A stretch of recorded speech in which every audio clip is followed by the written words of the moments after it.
6 তারিখে আমি নির্বাচনী লিফলেট বিতরণ করি।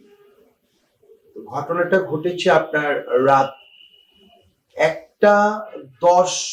ওই দিন লিফলেট বিতরণ করছি, তো লিফলেট বিতরণটা একটু বেশ ব্যাপকভাবে হয়েছে, মানে এই মিছিলের মতো লোক সমাগম হয়েছে। তো আপনারা দেখেছেন এর আগেও আমি, এর 2 দিন আগেও আমি নির্বাচনী একটা প্রচারণার মিছিল করেছি ধানের শীষের পরে। আমি বাসার উদ্দেশ্যে রওনা হয়েছি, বাইক দিয়ে রওনা হয়েছি, এবং এই বাইকে একজন বাইক চালাচ্ছিল আর আমি পেছনে বসা, এছাড়া আর কেউ ওই জায়গায় মানে কাউকে নিয়ে আমি অফিস থেকে আমি আমার যে বাসায় আসি এইটা আমি বাইকে আসা যাওয়া করি। আমার বাইক না, মানে আমার যারা অন্য যারা আছে তারা আমাকে এক এক সময় এক একজন আমাকে ক্যারি করে বাইক। আমি যখন আমার অফিস থেকে দোলাইরপাড় থেকে যখন আমি বাস স্ট্যান্ডের এই জায়গা থেকে যখন আমার এই বাসায় আসি, ওই দিন একদম রাস্তাটা খুব একদম ফ্রি ছিল, একদম পুরো অসহযোগের মতো, এবং এদিকে এই একদম অন্ধকারাচ্ছন্ন ছিল। তো যখন আমি বাইকটা নিয়ে আসলাম দেখলাম আমার গেটের সামনেই একটা প্রাইভেট কার মানে স্টে করতেছে। তা ওই গাড়ির পিছনে গিয়ে যখন বাইকটা যখন রাখলো, আমার মাথায় ক্যাপ ছিল আর মাস্ক পরা ছিল না। আমি এই আসার পরে আমার বাইকটা যে রাইড করছিল সে এসে গেটটা নক করছিল ওই বাড়ির দারোয়ানকে তোলার জন্য, দারোয়ানকে ডাকছিল, সে উঠতে ছিল না। তখন আমি নিজেই আবার চলে আসছি, আমি খুব জোরেই গেটটা বাড়ি দিলাম।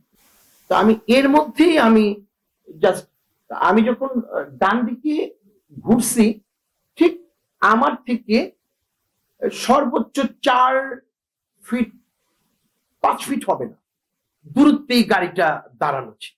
ওই তখনই আমার নজর গেল যে গাড়ির সামনে একজন বসা, গাড়ির পেছনেই আমি এক নজরে এক পলকে খেয়াল করলাম যে পেছনে লোক বসা আছে। কয়জন সেটা আমি ঠিক বুঝতে পারছি না, দেখা যাচ্ছে না, কালো পেপার। গাড়িটি একটু পুরোনো মডেল ছিল, 111 হবে। এর মধ্যে গাড়ির ভেতরটা স্টার্ট করা, ওই পুরোনো মডেলের গাড়ি হতে ওর মধ্যে যে মিটার গুলো ছিল, মিটারগুলি যে জ্বলতে ছিল, ওই লাইটটা তার ফেসে পড়ছে। তাকে আমি যে খুব মানে আলোকিত ভাবে দেখছি তা না, আবার যে ছায়ার মতো দেখেছি তাও না, মোটামুটি মানে অবয়বের চেয়ে আমি অনেকটুকু স্পষ্ট দেখতে পাচ্ছি।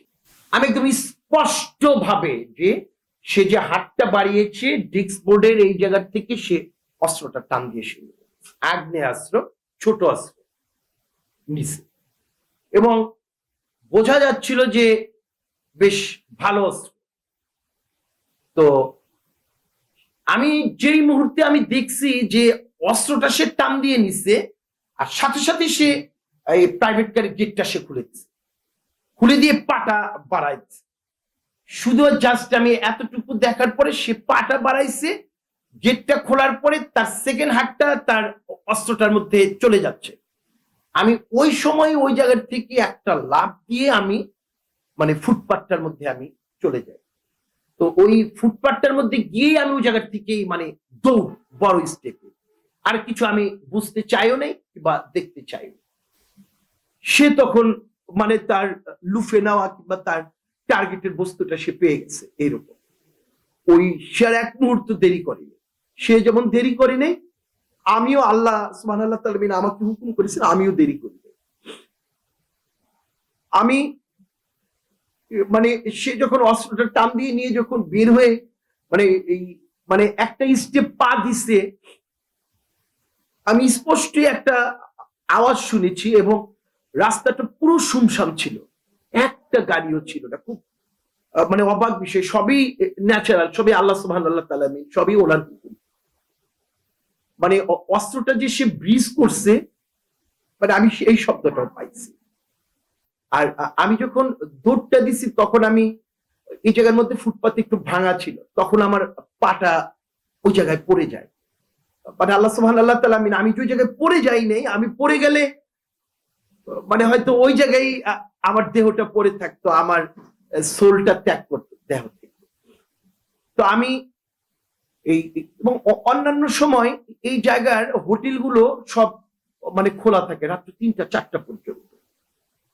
খুব মিস্টিরিয়াস বিষয়, একটা হোটেল ওই জায়গায় খোলা ছিল, একটা দোকানও খোলা, একটাও না। এবং আমি যখন একটু সামনে দৌড় দিয়ে গেছি তখনই দেখি কোনো লোকজন নেই। মানে আমি তখন মানসিক ভাবে একটু ভীত, তখন আমি বাদিকে মানে দৌড় দিয়েছি। বাদিকে দেখলাম বাদিকের দোকানপাটও বন্ধ। একটু সামনে নবী ভাইয়ের বাসাটা যে জায়গায়, এই জায়গায় দেখলাম আলো, কয়েকজন লোক। তো আমি দৌড়ে গিয়ে ওই আলোটার সামনে গিয়ে দাঁড়ায় পড়ছি। এই এর মধ্যে পেছনে তাকায় দেখলাম যে মানে যে অস্ত্রধারী যে ছিল তাকে আর পেছনে আর তখন আর দেখা যায়। তো ওই জায়গার মধ্যে তখন আশেপাশের আরো 2-4-5 জন লোক তারা দৌড়ে চলে আসছে এলাকায়। ভাই কি হয়েছে কি হয়েছে? আমি চোখে দেখতেছি যে আমি তো বেশি একটু দূরে দেখি গাড়িটা ধীরে ধীরে ধীরে ধীরে সামনের দিকে যাচ্ছে। আল্লাহ সুবহানাহু ওয়া তাআলা আমিন। আমি শুধু এতটুকু বলবো যে আমি খুব অলৌকিক ভাবে এই জায়গা থেকে বেঁচে গেছি। গতকাল কি আমি জিডি এন্ট্রি করেছি এবং আমি প্রশাসনকে জানিয়েছি এবং আমি এই আমার উপরে হামলা হওয়ার পরে শত শত মানুষ ছুটে আসে। আমি যে গতকালকে হসপিটালে কিংবা থানায় এই জায়গায় গেছি, থানাটা মনে হয় ভেঙে পড়বে এরকম, হসপিটালটা মনে হয় ভেঙে পড়বে এইরকম ভাবে লোকজন সবাই আসছে। আমার শেষ নিঃশ্বাস ত্যাগ হওয়া পর্যন্ত আমি যে আমার ন্যায় এবং সততার সাথে ছিলাম, আমি সেই জায়গায় থাকবো। আমি এই সাধারণের পাশ থেকে আমি দূরে সরে যাব না। আমি অন্যায়কারী, জুলুমবাজ এবং যারা সাধারণের উপরে যারা জুলুম করে, আমি যে ওদের বিরুদ্ধে যে দাঁড়িয়েছি, আমি শেষ নিঃশ্বাস ত্যাগ হওয়া পর্যন্ত আমি এদের পক্ষে থাকবো এবং আমি সকল অন্যায়ের বিরুদ্ধেই আমি দাঁড়াবো ইনশাআল্লাহ।